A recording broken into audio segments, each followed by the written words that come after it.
Oxford Healthcare, the long-standing, dependable sunshine of healthcare, helping families in times of need with around-the-clock service, guiding you every step along the way. We are here to keep your loved ones safe, independent, and happy in the comforts of their own home.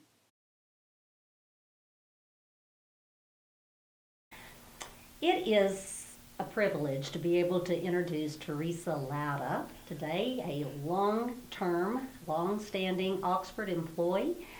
Theresa, actually, you came to work for us in 1996, so 20 years you've worked for us. Started out in the field as a personal care aide, and then about 5 years ago took over the role of staffing coordinator.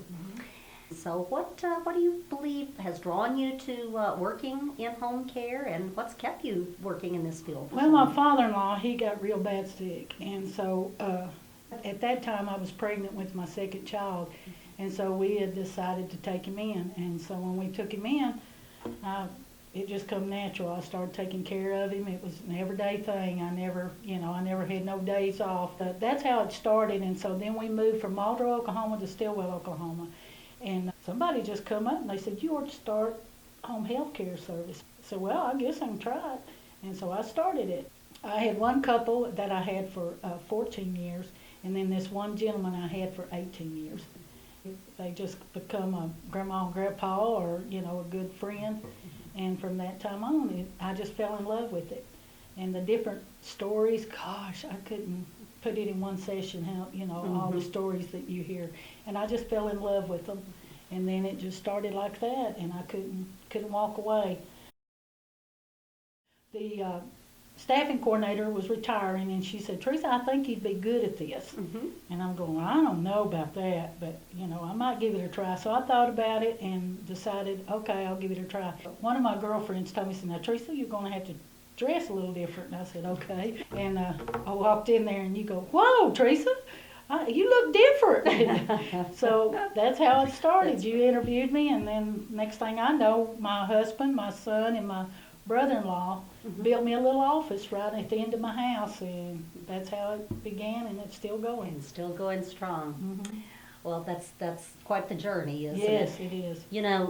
In listening to what your experience has been, it's just a reminder.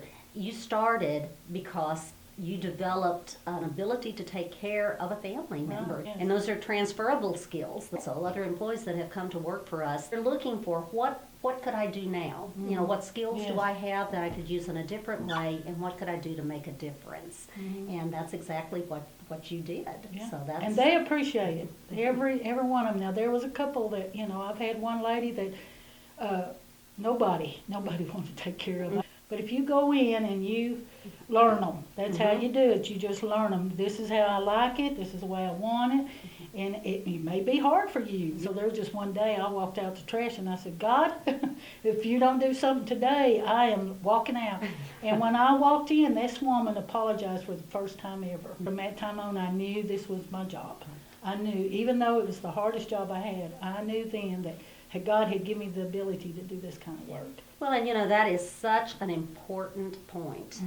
My saying has often been with our staffing coordinators through the years, there's someone for everyone. Yes. We're dealing with human beings. Right. We're dealing with folks that oftentimes are not in a good place in their lives. That sometimes doesn't bring out the best in us.